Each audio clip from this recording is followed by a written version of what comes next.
'Twas the Night Before Christmas was written by Clement Moore in 1822.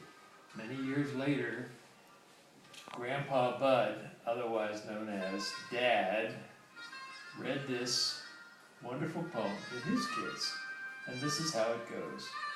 'Twas the night before Christmas, when all through the house not a creature was stirring, not even a mouse.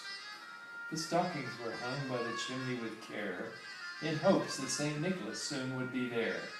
The children were nestled all snug in their beds, while visions of sugar plums danced in their heads.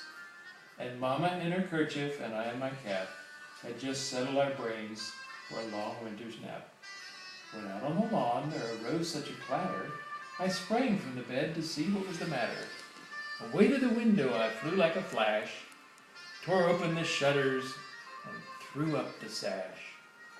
The moon on the breast of the new-fallen snow gave the luster of midday to objects below, when what to my wondering eyes should appear but a miniature sleigh and 8 tiny reindeer.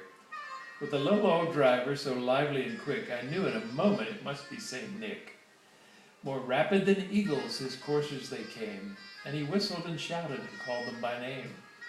Now Dasher, now Dancer, now Prancer and Vixen, on Comet, on Cupid, on Donner and Blitzen, to the top of the porch, to the top of the wall. Now dash away, dash away, dash away all.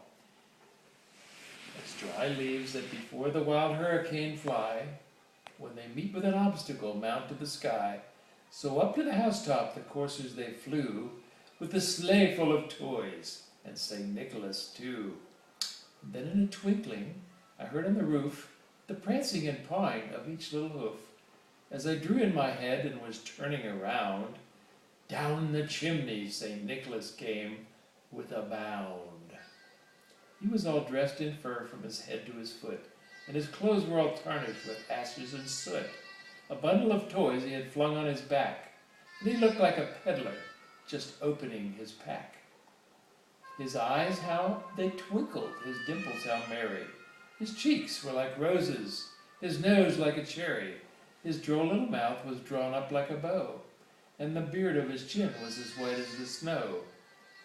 The stump of a pipe he held tight in his teeth, and the smoke it encircled his head like a wreath. He had a broad face and a little round belly that shook when he laughed, like a bowl full of jelly.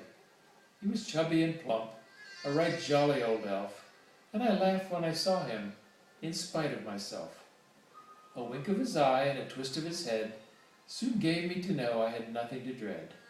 He spoke not a word, but went straight to his work, and filled all the stockings, then turned with a jerk, and laying his finger aside of his nose, and giving a nod, up the chimney he rose.